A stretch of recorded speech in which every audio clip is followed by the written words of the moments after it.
What a very interesting day in the NBA. We're here to recap all 8 games from Monday, give you waiver wire trends, all the recaps, lines of the night. It's all here. Michael Bolton, he is so excited to get us started. Thanks, Josh. It's Michael Bolton here, and it's time for another episode of the Locked On Fantasy Basketball Podcast. Let's get to it. Mike, you sound the same as every day. Let's get to it indeed. You are Locked On Fantasy Basketball, your daily fantasy basketball podcast, part of the Locked On Podcast Network.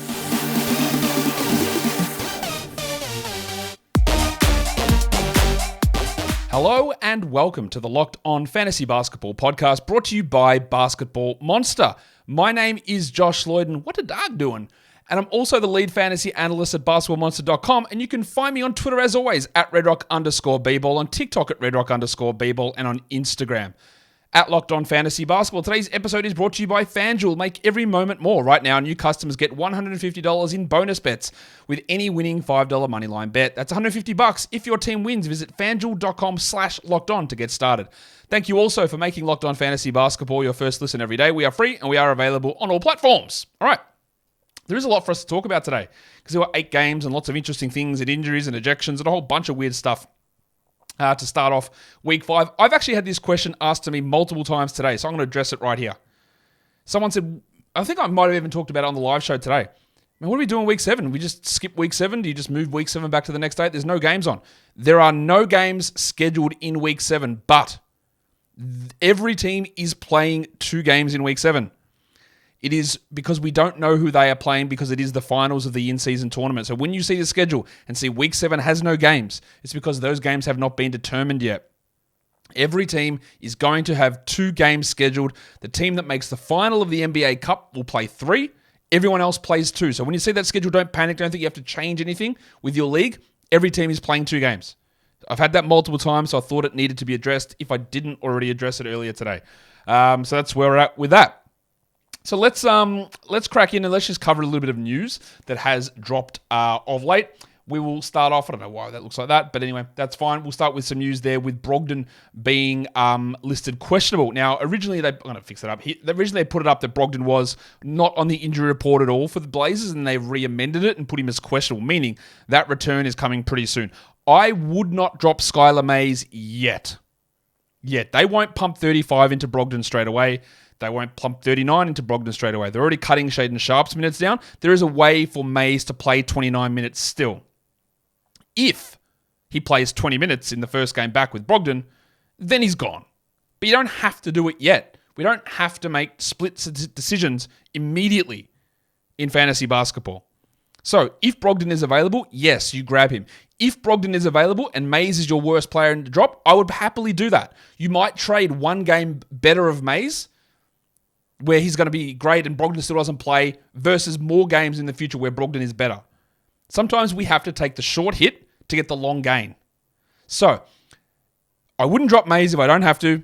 If Brogdon is available, I would switch Mays for Brogdon, understanding that I might lose out initially. This is the stuff that we have to deal with. Xavier T. Illman, the cashier, from being okay and ready to start, then a late scratch, then coming back and playing a few days later, to now being day-to-day, but now downgraded to week-to-week. What's wrong with him?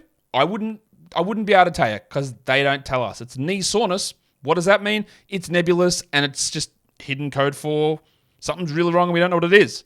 Shout out to Cody Martin, Lonzo Ball, Caleb Martin, so many players. You do not roster Tillman.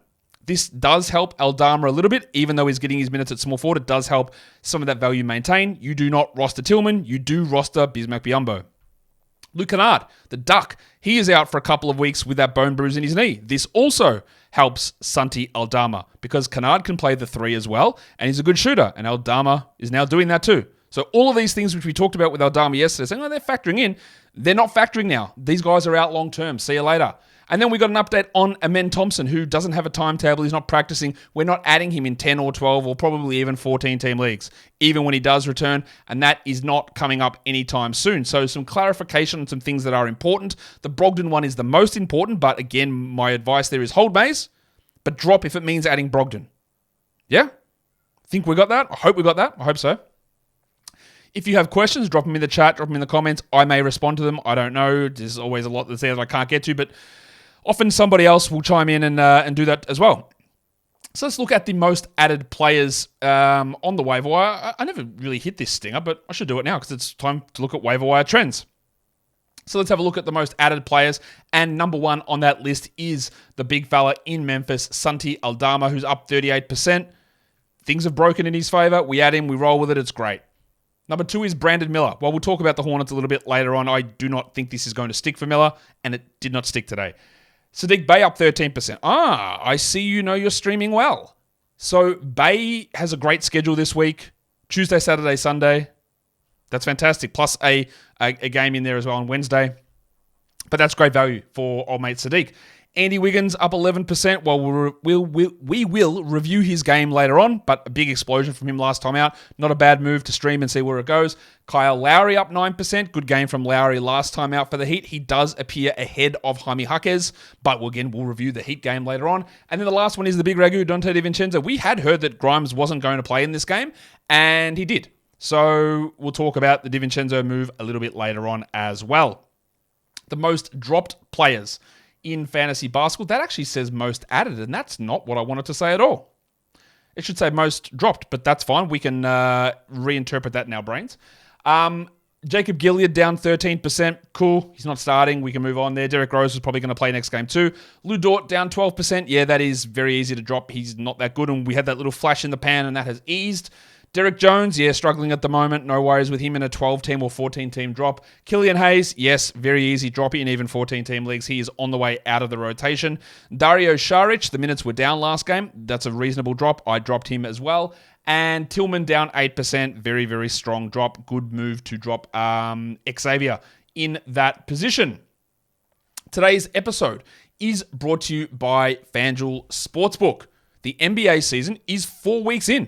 So we are tipping off, we're swishing, we're dunking, we're diming, we're dishing, we're crossing over the competition with FanDuel, America's #1 sportsbook. Right now, new customers get $150 in bonus bets with any winning $5 moneyline bet. That's $150 if your team wins. For example, if you were betting against the Detroit Pistons, and even if you knew that the NBA MVP, best player in the league, on the other team got ejected at halftime, you'd still bet the money line against the Pistons, and you'd still would have got your $150 in bonus bets. And then with those bonus bets, you can use them on spreads, on totals, on parlays, on futures, on over-unders, whatever it is. You can do that over at FanDuel. So if you've been thinking about joining FanDuel, there's never been a better time to get in on the action. So go over to FanDuel.com/lockedon and kick off the NFL season and tip off the NBA season. FanDuel, official partner of the NFL, and don't forget to gamble responsibly. Okay, that'll bring us into looking at the games. And the first one is the aforementioned Detroit Pistons. And they went up against the Denver Nuggets. In Detroit, looking to smash an 11-game losing streak. The old Pistons, but no, that didn't happen, did it? They were in prime position to do it, but they just couldn't pull it off. Denver wins 107-103. Jokic was ejected in the first half. He had 9, 5, and 5 in 15 minutes after getting 2 techs, so see you later, Nick. He was pretty frustrated last game as well, and that meant a lot of blokes stepped up. So we keep streaming Reggie Jackson until the headmaster returns, but 21, 3, and 6, a 1-1 is a great game. Kentavious Caldwell-Pope stepped it up, 20 points on 17 shots. Not going to get many games where KCP leads the team in shot attempts, so again, it's hard to just buy into all of this stuff. 2 steals and a block is what you came for with KCP, and you delivered it, and he dropped a little bit on top of it as well, which is great. Christian Brown, he actually started the second half, so they went with Gordon at center. Brown played 32 minutes, 15, 6, and 2, a steal and a block. Really good. That's 2 good games in a row from Brown. I do not buy it for 12-team leagues. I do not care to add him in 12-team leagues. But it is interesting that they used him in the Bruce Brown role, whereas whatever starter's out, we're just going to put you in. Although that's sort of not true because Reggie Jackson started for Jamal Murray. But second came off the rank, Christian Brown stepped up. Not doing anything with it, but we keep it in our heads. As Gordon had 11, 9, and 7, while Michael Ponder Jr. dropped in 14, 11 with 4 threes. They were both probably a little bit disappointing. It was good to see Peyton Watson back in the rotation, but really disappointing for Zeke Naji. With Jokic out, he still played just 14 minutes.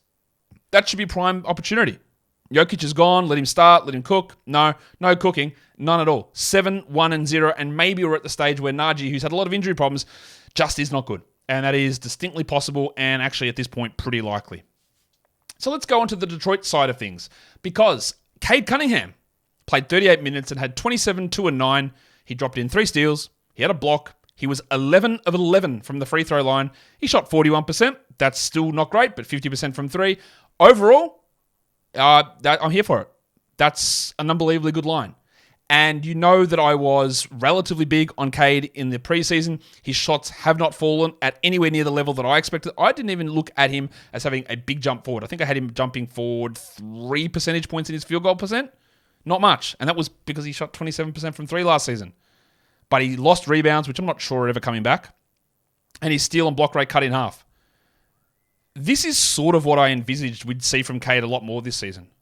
And I haven't written him off for the season, much like I don't write off many of these players who have prime opportunities who are going through shooting slumps.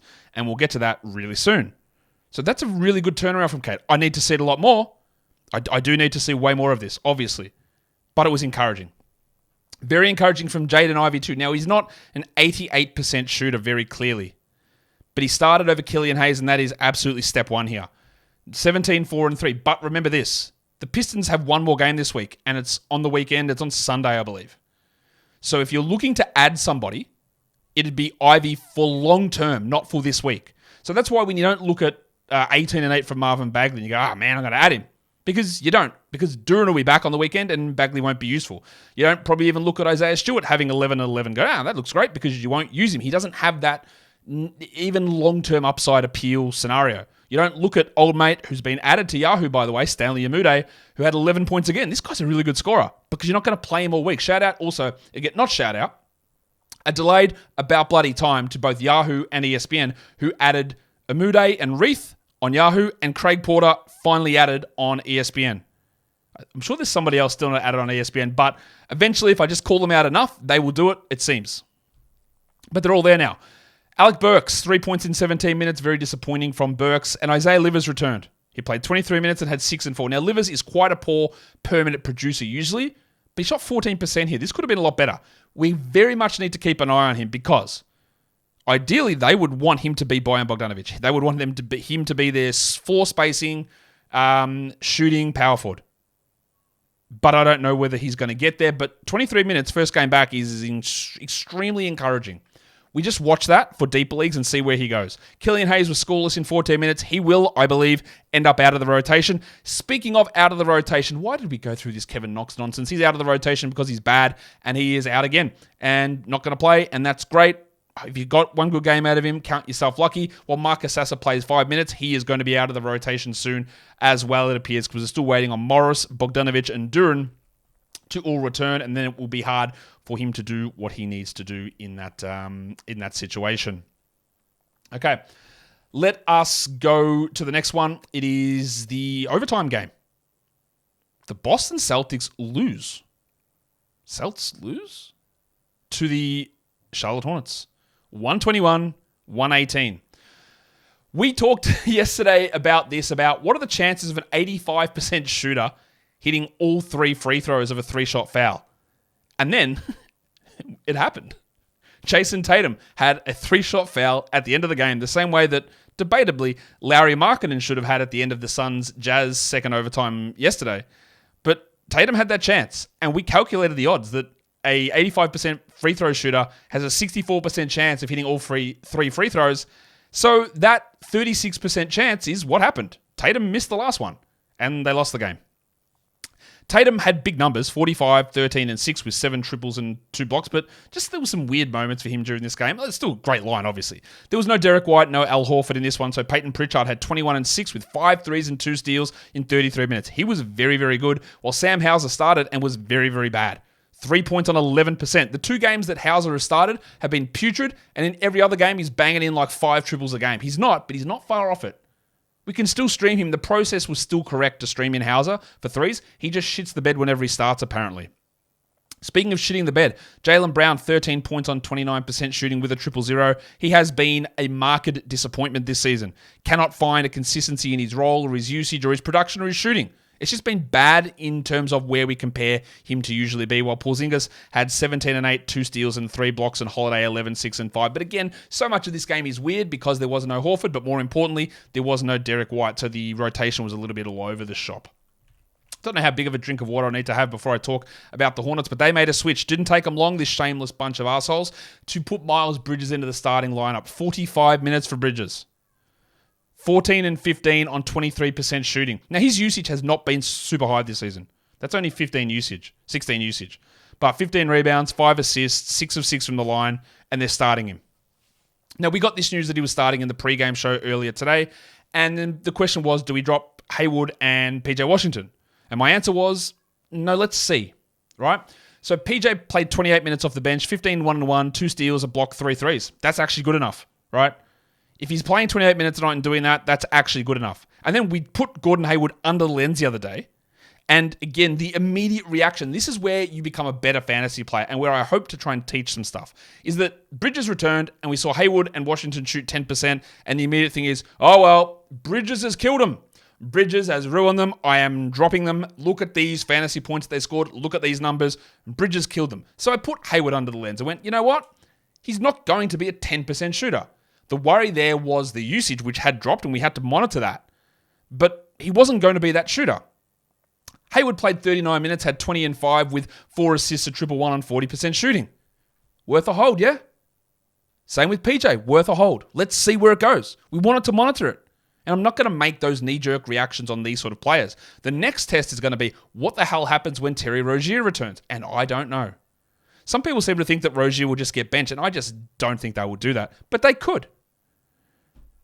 Brandon Miller, 40 minutes, 9 points. Yuck. But 7 rebounds, 4 assists, 2 steals, and a block is pretty good. But someone has to lose out here. Who it is, I don't know. It's probably Miller, but I don't know.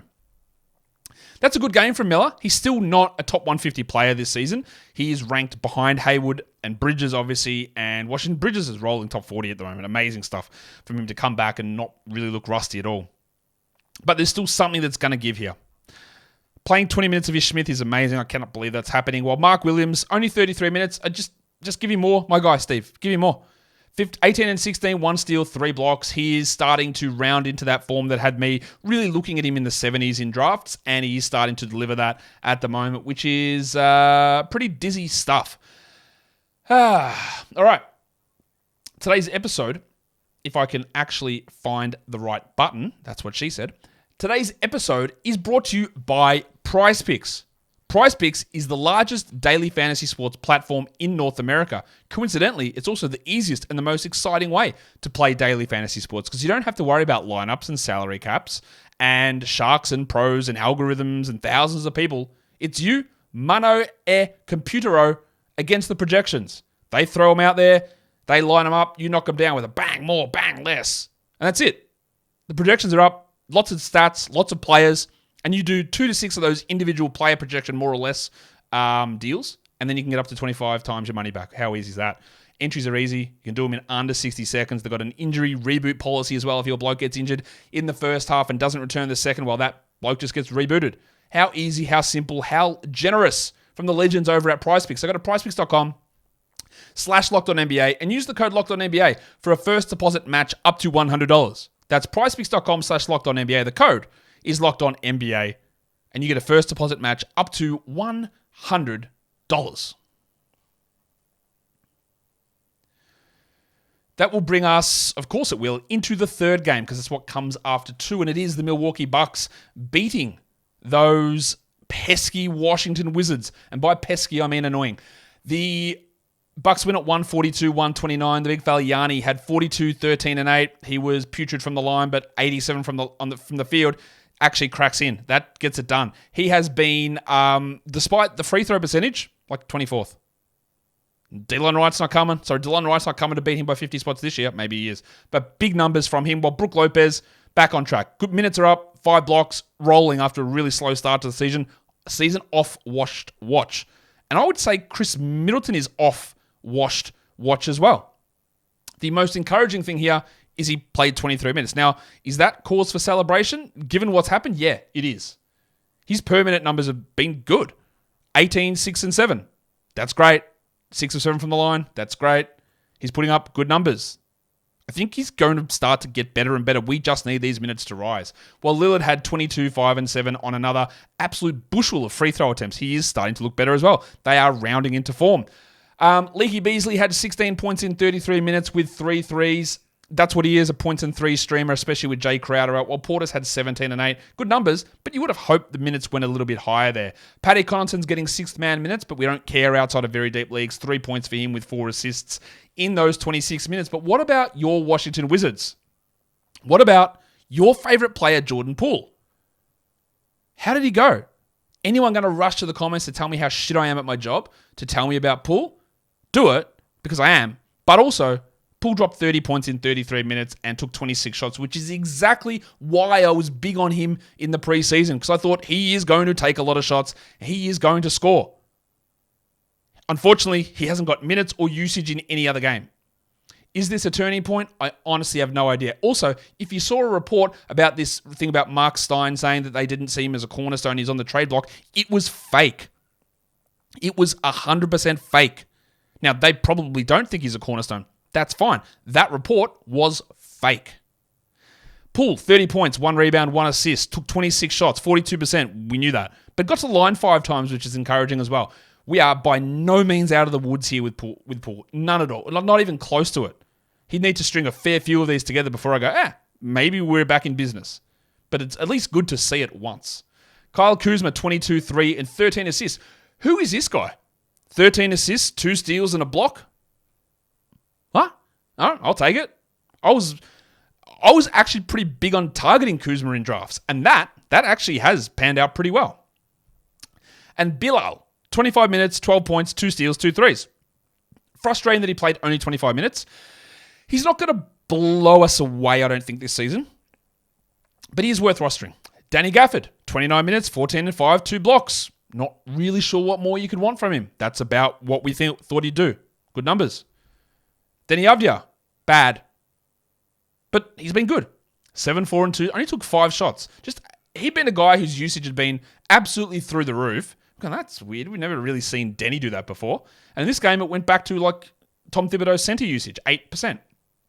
Don't worry too much about it. He remains a 12-team league player. Tyus Jones was benched down the stretch for some reason. He had 18 points in 26 minutes. The 26 minutes is the concern for Tyus, is the way they sort of jerk him around, and he has not been good this season. I think he is still a hold, but in points leagues he's not, and in 10-team categories he probably isn't either.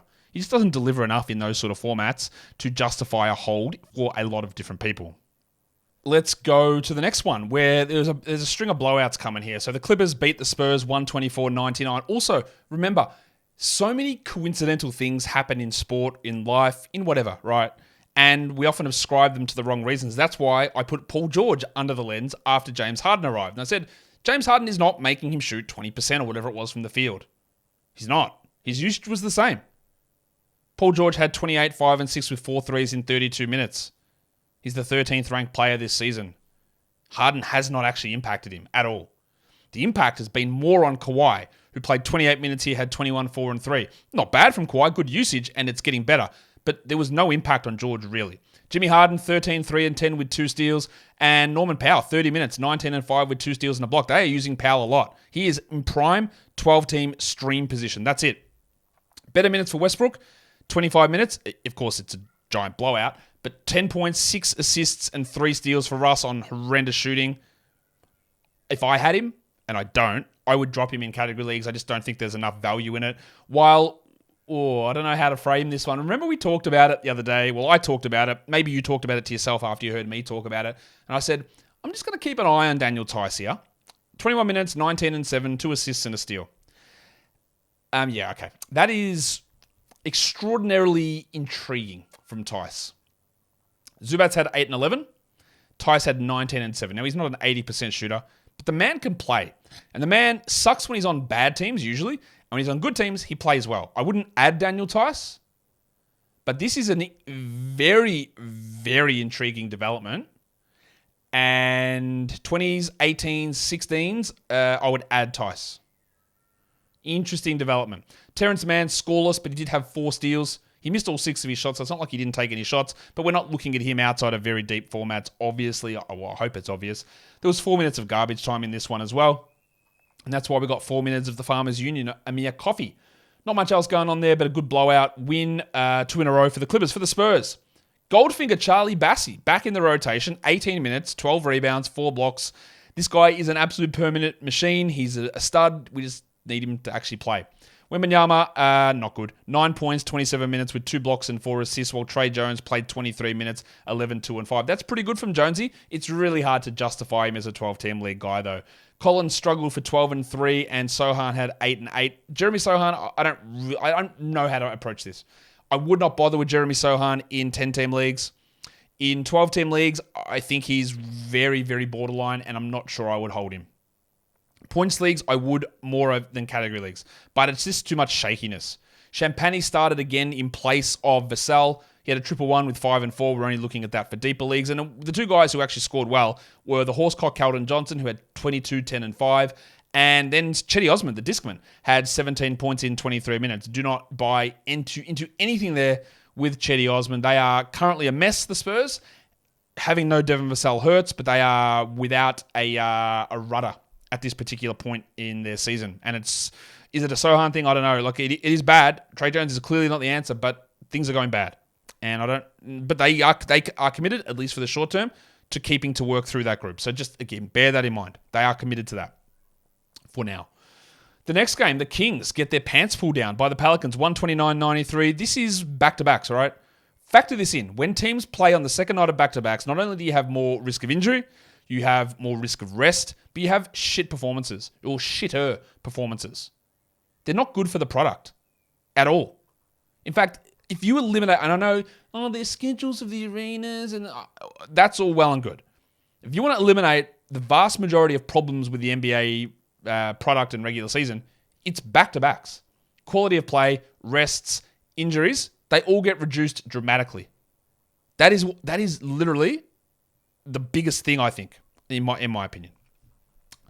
Sabonis only had 10 points, but he had 10 rebounds and 8 assists, while the Pencil Harrison Barnesy, had 16 points with 3 threes. He is a 3-point streamer, that's it. Not a top 200 player this season.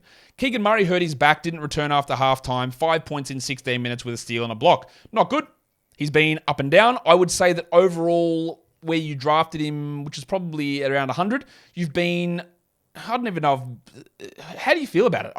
I think I took him in one league. Like, I feel like, he hasn't blown me away. He hasn't super disappointed me. I don't think this is a serious problem, but we keep an eye on it. And then, wouldn't you be surprised? You would be absolutely staggered and stunned and flummoxed to know that Kevin Huerter had 10, 0, and 3 and was bad again. What an absolute shock to the system. I am going to take a leave of absence to just calm myself down and to cope with that fact that he's not that good. Simple as that. Not good players will have hot streaks of good shooting and good production that will not last. And me, a man who comes out here and talks for hours on end about fantasy basketball every day, will say to drop someone and the very next day they will go off, and this will happen all the time. And I literally sit there going, was I wrong? What did I do here? But this is just the flow of the games. You could have held on to Huerter. You can't hold on to everybody. I do not believe firmly that he is a must roster player. He is okay to roster, but you do not have to do it. He was shit. 8 points for Monk with 5 assists is all right, but he's probably closer to that. Monk is probably closer to Huerter in terms of must roster versus being an absolute guy that you've got to hold on to. And then Chris Duarte, who went off last game, went scoreless in 8 minutes, hurt his hand and never returned. I tweeted this out yesterday, right? And sometimes there are different disconnects between the way that people view things. And I'm just going to break down De'Aaron Fox a little bit here. Because, when I talked about De'Aaron Fox last season and in the preseason, I said, I'm expecting a little bit of a downturn from Fox because I do not expect that he continues to shoot with Shaquille O'Neal-like efficiency at the rim, actually better than Shaquille O'Neal efficiency at the rim. I do not buy that will continue. That's what I said. Right? So I bumped his field goal percentage down. I didn't expect it to continue. And guess what? It didn't. He was like 20 percentage points lower at the rim. That will come back up. But Fox was able to change the narrative around that or keep his production up, which if you just look at the surface level production, you go, well, Josh, you're wrong. His field goal percentage and numbers have stayed up. But that's because he was hitting 10 percentage points better from 3. And he was also 99th percentile in mid-range efficiency, up like 12% there. So I tweeted most of those numbers out yesterday. And the responses are, yeah, look at him. He's awesome. It's him and Shea. They're both MVP candidates. The point of that tweet was to say, it's going to come back. Like, it just cannot, he cannot stay as a 42% three-point shooter and like a 58% mid-range shooter. It's just not going to be able to hold, I don't think. Am I a Fox hater? Absolutely not. There's just certain things when we look at them and you go, well, I don't think that's real. I don't think that's sticking. Now, does this justify it? No, it doesn't, right? But there are going to be ups and downs. 14 points, 0 assists on 28% shooting. I really do. Actually, no, you know what? I was going to say I want you to look into it. I don't. You don't have to look into it. That's my job, to look into it and tell you where the numbers come. But when I talk about it, at least just listen and take on the perspective of maybe it doesn't hold. Maybe he hasn't gone from the best rim finisher of all time to the best mid-range shooter of all time, and the reality lies somewhere in the middle for both, which leads to an overall decrease in efficiency. And that's part of my argument with this sort of stuff. And I think just having that additional perspective and viewing it that way, I think gives you a little bit of an advantage versus just jumping onto the hype or the highlight reel bias, which always makes me look stupid when you talk negative about someone who's playing amazingly, because real NBA will go, man, this guy's killing, he's doing this, and fantasy will go, yeah, that means it's going to come down. That's the way I like to look at these things. Like, it's not going to hold at that level. And that's sort of where we're at with Fox. Rough night for him.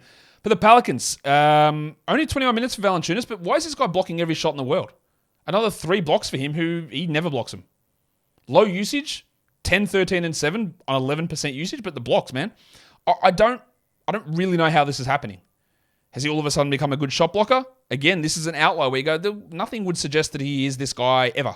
So at some point, it has to come down. Has Willie Green made a big change to their defensive scheme to allow Valanciunas to do this? I doubt it. Has Valanciunas become more athletic? Doubt it. Has he turned into Brook Lopez? Maybe. I don't know. He's been better. And it wasn't that he got more minutes here, because he only played 21. We need to watch that. Here's a question. Is Zion back? When we previewed him the other day, we talked about how he just wasn't taking enough shots at the rim. He was settling for mid-ranges and his field goal percentage was down. Well, 26 points on 75% shooting, another 3 steals, 5 assists and a block, and he hit his free throws. Is he back? If he's not, he's on his way. It's very good signs. Ingram had 31 points, and old Herbalife Jones, 78% shooting. This guy's shooting is through the roof. It is going to fall. But what I am impressed with is the defensive numbers. Another 2 blocks and a steal, 7 rebounds. He's been excellent. He's outstripped any of my expectations. I don't know what happens when Trey returns. I don't think it's going to impact Herb that much, to be honest, because what Herb is doing is stuff like blocks and steals and really good shooting, which has nothing to do with Trey. He's not playing 39 a night. He's not taking 18 shots a game. He's doing stuff that can easily be maintained when Murphy returns. He's taking a big step. I think I've got it wrong on him. That's what it seems like. Jose Alvarado returned, played 15 minutes, and Dyson Daniels played 25. A bit of a warning sign there. 3, 2, and 5 for Daniels. I'd be okay to hold for one more, but I wouldn't necessarily need to. And Jordan Hawkins had 9 in 29. I don't think we need to hold on to Jordan Hawkins in 12-team leagues. He's too hit or miss. He's more like a Malik Beasley, Malik Monk sort of an option where you can get some points and threes, but you don't want to just hold and rely upon it at all points. I don't think that's going to be a viable strategy. But some interesting little things there with the Zion production, the Herb production, the Fox lack of production, the Herder drop off. Some things sort of starting to level out a lot on this Monday slate. A lot of things starting to level out on the Monday slate.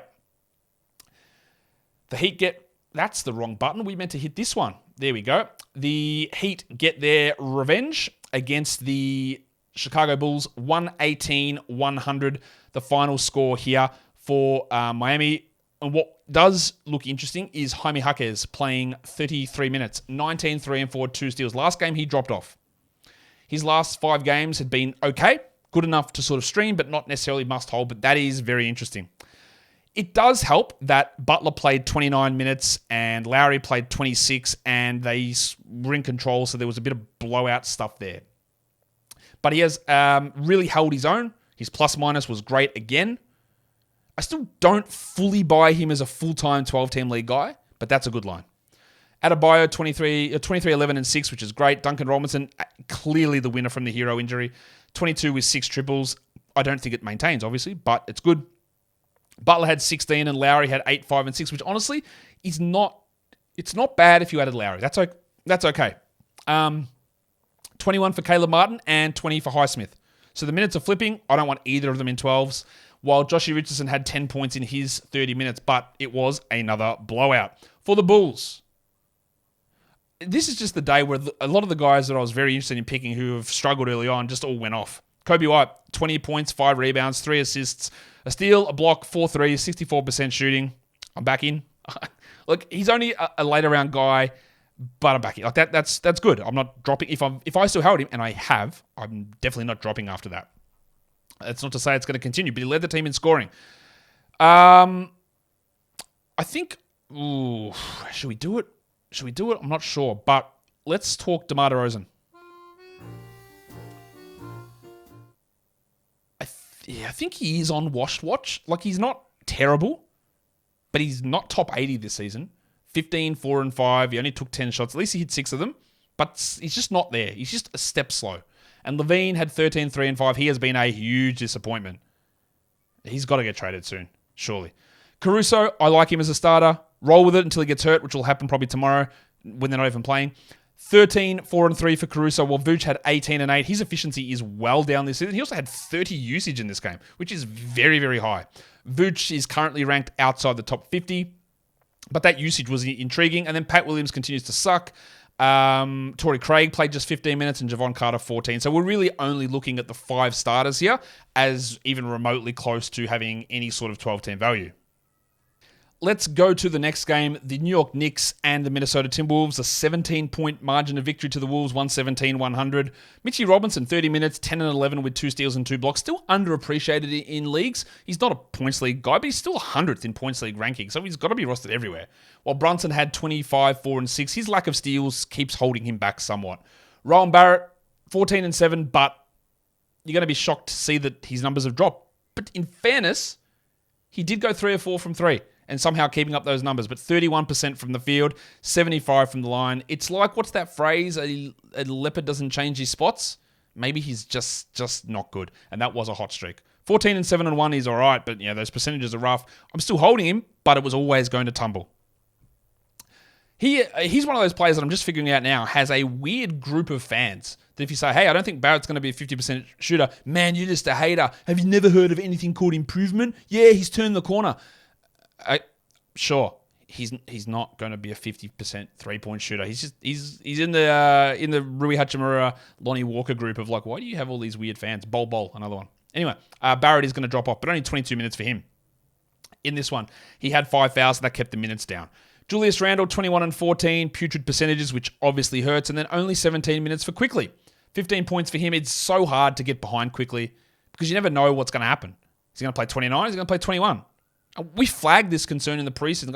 I don't know how the minutes get there every night, and that is literally how it's played out. Like I talked about with Tom Thibodeau, he is averse to change. So Quentin Grimes back in the starting lineup, missed all 6 of his shots and went scoreless for 2 steals. But Thomas won't change this. He'll change it next year. Shout out to when he started Alfred Payton every game for a full season. Josh Hart, 4 points, 24 minutes. With Barrett in foul trouble, we do not need to roster Josh Hart in 12-10 leagues, and we got 26 minutes of the big ragu. Now, it's not like he dominated, but 7, 3, and 5 is interesting. He's available everywhere. So if you wanted to add DiVincenzo in 20s, 18s, 16s, 14s, I'd be okay with it. But it's just there's him, there's Hart, there's Quickly, there's Barrett. There's too many blokes to try and push into a larger role that you can't rely upon it. So he might do this game. He might play 17 next game and Quickly plays 28. There's just not enough happening. Well, not enough opportunities. Karl Towns continues to roll. 67% shooting from 3. 20 and 5. That 5 rebounds is a little red flaggy, but 3 steals and 2 blocks. Wow. You don't get that from Towns too often. And then Goose had 23 and 10 in 39 minutes. And Edwards, who's been pretty good. But I reckon if you took him in round 2, which I never got him in any draft because I wasn't willing to go that high, have you been a little disappointed? Drop that in the comments. Rudy Gobert, 16 and 7 with 2 blocks in 26 minutes, 100% from the field, 29% from the line. He's been putrid from the line this season, although he's had those couple of weird games. And then Jaden McDaniels left the game after 4 minutes with an ankle sprain. We have been debating whether he was a must-roster 12-team category league player. Well, I don't know if we've been debating it. I don't think he is. And if we hear any new... Actually, just drop him. Like, what are you missing out on? If he actually does come back and play like the 140th best player, like nothing that good at it. There's no path for me to see this big breakout for Jaden McDaniels unless somebody else gets hurt. I'd be okay moving on. Alexander Walker started the second half. For McDaniels, he had 11 points with 3 threes in 33 minutes. So it wasn't Kyle Anderson, interestingly enough, who played only 23 minutes. He still had 5 assists, a steal, and 2 blocks, Kyle Anderson. So that makes him, Rec Spec legend. That makes him at least an option for us to stream in 12-team leagues if Jaden does miss some time. But overall, interesting. Naz Reid, just the 18 minutes. He has pushed back down. They've played better, I think, when they haven't forced as much Naz Reid. As much as Reid has played well individually, them not trying to force the two centers at all times scenario, I think has actually worked in their favor. If McDaniels misses, maybe Reid's minutes push up a bit, and that puts him back onto the radar. But on a healthy team, I can't see how Naz Reid, the Wizard of Noz, is a 12-team league player. All right, now it is the last game of the night. Weird schedule. All those games early and then a big break to watch the final game. And here we are with the Rockets going down. 3rd straight loss for the Rockets after a really hot start to the season. 3 straight out on the West Coast. They lose to the Warriors 116-121. There was some doubt about the delicate dancer heading into this game. He was questionable with a back injury. Alperen Şengün, I guess he's all right. 30-13, 5 assists, 1 steal, 1 block, 57%. They tried to bring Brook Lopez in to play ahead of this guy. Not to say Brook Lopez isn't good. He is. He's 35. Şengün's good. He's this team's best player, and he is dominating. Awesome. Jabari Smith, finally, something. 17-10. A steal. 2 blocks. He's worth having on 12-team rosters, even though inconsistency will be a problem. And speaking of inconsistency, I thought Jalen Green maybe was turning it around. The last 2 games have been bad. 23 minutes, 16, 3, and 2. Those numbers are okay, but the 40% shooting's bad. The minus 13 was a team worse, and they used Aaron Holiday to close the game out, which is never a sentence you want said about you. Yeah, I'm going to use Aaron Holiday instead of your mate. Like, bro, I might as well pack it up. That's bad. I am still holding Jalen Green, especially in points leagues. As for Holiday, 13-4-1 with 4 steals on 80%. Cool. That's a 10% usage with 4 steals that got him these numbers on 80% shooting. I don't really care for it. Well, Van Vliet, the shooting's shocking, but 41 minutes. We thought he might lose a little bit with Nick Nurse not coaching him. Nah, they're just going to pump him into him anyway, giggity. 10 points, 14 assists. That's back-to-back double-digit assists. I think it's 30 assists in the last 2 games for Fred. The steals, I'm not sure are coming back. They're just not there. That's frustrating. But the other stuff is okay. Well, Dylan Brooks had 16 and 5 rebounds with 2 threes, which is okay. He's more of a streamer, more of a 12-team streamer, more of a 16-team must roster. With no Tari Eason, we saw 8 minutes of Reggie Bullock. With Jock Landale's just out of the rotation. They're just going with Jeff Green at center or Jabari Smith at center. So Landale really not doing anything at the moment. And then Eason will come back and will take some of those Bullock minutes away. They didn't give the extra minutes to Tate. He played only the 21 minutes for 9 points for the Warriors. It's time. We are on watch for Klay Thompson, and he was all right. 20 points, first time for the season, 5 triples, 44%, still not ideal, but he hit his threes, which is great, 46% from 3, just 40% from 2, and the 3 assists are a nice little bonus there as well. He probably should be still on a 12-team roster somewhere, but I'm also not, this doesn't change what's happened the first 12 games. It's not the best game in the world. It's 20 points. It's a 20-point game, which is fine, but it's not the be-all and end-all of great performances and wow, he's turned it around and he's here, he's fixed and all that sort of stuff. It doesn't look like that to me. It's just a nice night where some of the shooting got back on track, and he's probably going to profile more as I hate to say it, but what Jalen Green gives you. Points and threes with probably lower upside than what Green has, which sounds crazy, I know. But I'm talking about age and ability to progress as a younger player for Green. Still probably, if you're just going to look at it, what's the median outcome? Is Klay going to do more than Jalen Green this season? It's probably going to be Klay. But if we look at growth or improvement, it probably comes more from Green. I hope that makes sense. I hope that's not too confusing, or I didn't just talk absolute shit for the last 30 seconds, which is distinctly possible. I've done it a couple of times. But good game from Klay to get somewhat back on track. Chris Paul is playing much better as a starter versus a bench player. 15, 6, and 12 with 2 steals. Now, it's almost going to be impossible to sell high on Paul. We've got 2 more games until Draymond returns, and I'd love to know what they're going to do. Are they just going to start Draymond at center? Does Looney move to the bench? Does Paul play those 25 minutes? Paul starting? Good. Paul off the bench? Not good so far. We watch it. Steph had 32 and 5. No, only the 1 assist, so nothing great there, but we love the free throws. And then Dario Saric was better than Looney. 26 for Šarić, 22 for Looney. Looney had 7, 5, and 3, which is distinctly not a 12-team line, but he has other games which are useful. I don't think he's must roster. He's okay. Well, Šarić had 18, 5, and 2, 3 threes, a steal, and a block. Absolutely. That there is a 12-team line. But I don't know if it's going to be like that every game. He's probably more of a 14-team league guy versus a must-roster guy. And then we saw the big Andrew Wiggins explosion last time out, and he had 12, 7, and 1 on 30% shooting. So, yeah, nah. If you grabbed him, think, oh, maybe he's turned it around. Understandable. He's Andrew Wiggins. He's got a track record, but this should make you feel better if you did drop him. And I don't think, if my projections don't have him particularly high rest of season, if you wanted to move on, you move on. Only 18 minutes for Podziemski, so while we do like him as a player, well, I do, I don't know if you do, it's just no way of getting enough minutes here to be useful. Moody played the 22 minutes, and Kuminga, after that one game where he started for Draymond, is back to doing nothing. 7 points, 18 minutes. We don't need to roster John Kuminga anywhere.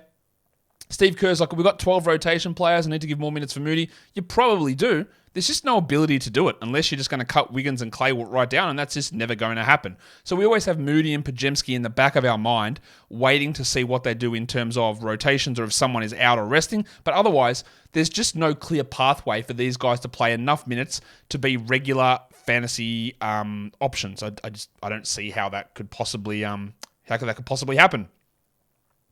That would bring us in now to look at the stream of the day recap. Yep, that's where we're at. So how did we go on the stream of the day? Well, Malik Monk was my 10-team stream. Wasn't a great day. 8 points, 5 assists. DiVincenzo, the 12-team one, 7, 3, and 5. This was when I thought Quentin Grimes was out, so stinker, obviously. Sam Hauser, yeah, he shit the bed as well. What a terrible, terrible start on the streams of the day. The next page, though, I do assure you is better. The 16-team stream was Terrence Mann, and while he went scoreless, he had 6 rebounds, 2 assists, and 4 steals, which is great for a 16-team league. And the 2 points leagues ones absolutely banged. Reggie Jackson, 39.6 fantasy points. ESPN points league was Coby White, and he dropped in 42 fantasy points. So the stream options for the points leagues worked well. The 16-team categories worked all right. The other ones did not work as well as we would have hoped. So now we do the monstrous line of the night.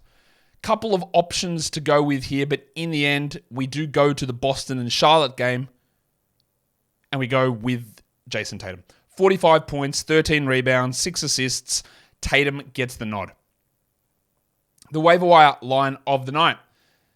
Available in over 50% of leagues. Who had the best performance? The winner of the waiver wire line of the night today is, in that same game, it's Peyton Pritchard. 21 points, 6 rebounds, and 2 steals. Big night for him with Derek White out. The young gun of the night. Do you reckon we're going to go anywhere else apart from Boston and Charlotte? Well, no, we're not. Because, oh, hi, Mark, is the young gun of the night, Marky Williams, 18 points, 16 rebounds, and 3 blocks for the big fella. And lastly, we look at the dud of the night, the worst performing player in a category league perspective, who is rostered in over 70% of leagues. And you might think it's harsh, but the answer is De'Aaron Fox, who had 14 points, but he got no assists. He shot 28% from the field, and he was bad from the free throw line as well. So it took away more than the positives that he gave you. The 14 points looks good. Just everything else was bad about what De'Aaron Fox was able to do. And I'm always just trying to accumulate teams that people can call me a hater of. I've got about 10 of them at the moment. I'm trying to collect them all, get like Infinity Stones, where every person from every fan base thinks that I hate their team. That's the ideal result here. The top 6 players from the action on Monday.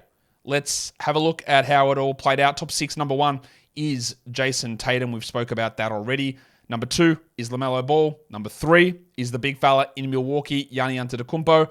Number 4 is the future MVP, Kyle Kuzma. Number 5 is the sly hog himself, Cade Cunningham. And number 6 is Christopher Poole. Your top 6 players rostered in under 50% of leagues. Peyton Pritchard, stream option. Coby White, I still sort of believe, but I'm on the fence. Jaime Jaquez, good game. Bit up and down, good 14-team league guy, solid 12-team stream. Daniel Tice, we definitely watched this one.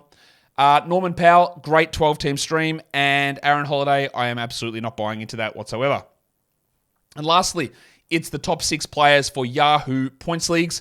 Number 1 is Jason Tatum, followed by Giannis, LaMelo Ball, the delicate dancer Alperen Şengün, Kyle Kuzma, and Mark Williams. And that, guys, will do it for me today. If you are on YouTube, please give it a thumbs up. Share it, comment, share it again, watch it again, comment again, do it all. It helps the show out immensely. And if you are on audio, follow this podcast on Apple Podcasts, Google Podcasts, Spotify, and on that Odyssey app.